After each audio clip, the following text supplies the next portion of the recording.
Hello, everybody. My name is Mariah, and I am the owner and leader, the manager, the social media specialist, and the curator of Rosa Mar Creations, along with my husband and my mother.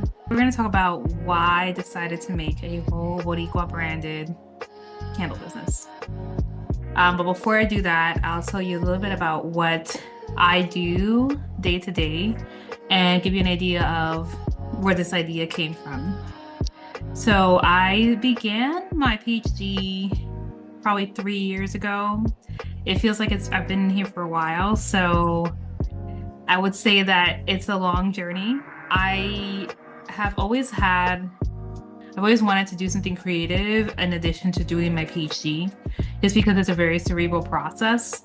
I wanted to create something that was in Spanish, number one, was in Boricua dialect or idioms and phrases that were often said in like Puerto Rican slang. And the idea was to just like kind of go wild and create my own candles and scents with the idea of making it very geared towards a Boricua audience. However, I want everybody to also be a part of the group and the family. So we really love to talk to like anybody that's interested in Boricua culture and talk to them about what idioms we have or what kind of like cultural traditions we have. So for example, one thing that I've done and I've seen done before in other candle companies, but none that were made from like a Boricua owned candle company. I made a coquito, which is basically like Puerto Riqueño eggnog, and it's actually better than eggnog. Not to toot our own horn, but it's really, really good. And that was my first idea. I was like, okay, the first thing I'm gonna do is during the holidays, I'm gonna make a coquito branded candle, a coquito candle. The idea is to kind of just have people look at the candles and be like, yo, that's what I want, that's what I understand, that's what I know. And it's really cool because like we also try to like get an idea of like what it is in terms of like being a Nuyorican. So some of the candles are based upon like some of our things that I grew up in.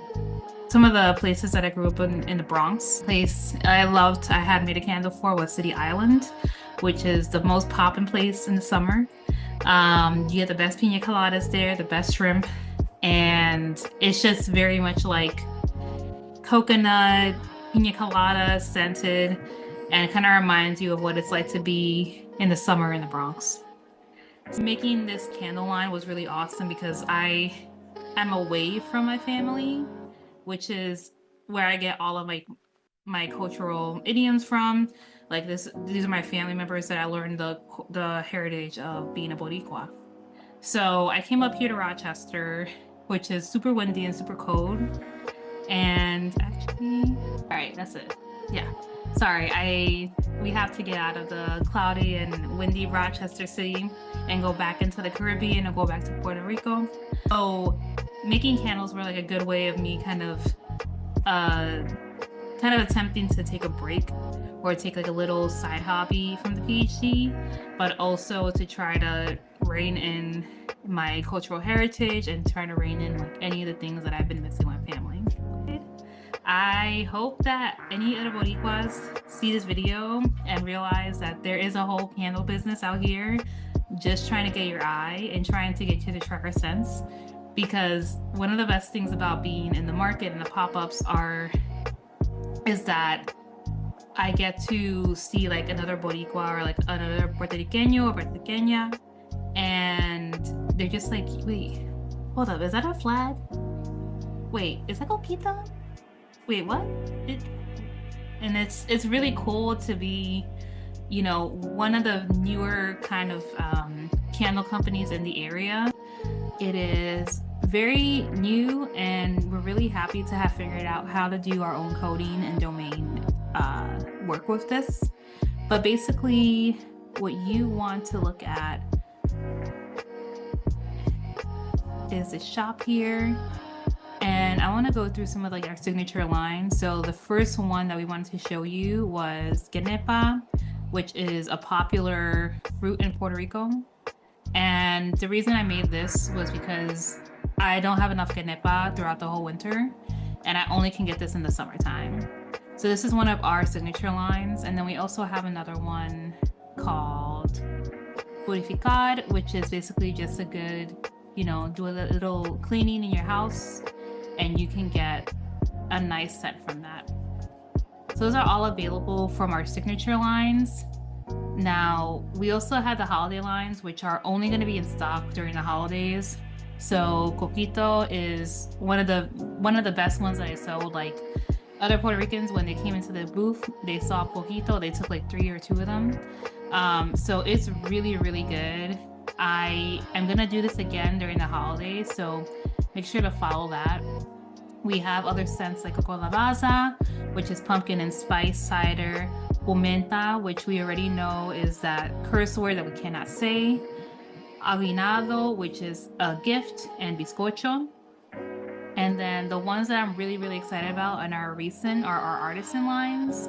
So we have some of the new ones like Caballero, which is supposed to be the essence of the Jíbaro, being in the El Campo and having like the soul of timeless elegance and quiet strength.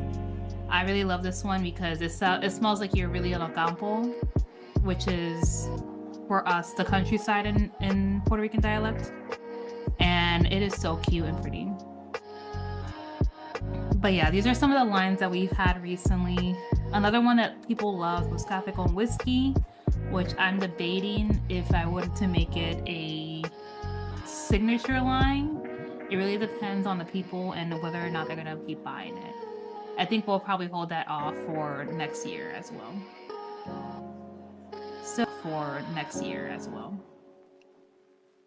So yeah, I'm gonna definitely continue to send out videos. This is my first video.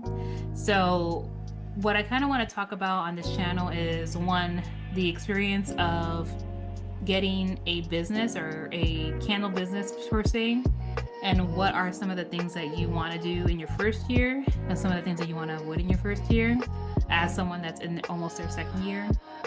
Number two, I wanted to talk about what it's like to be a graduate student or a PhD student while doing a business.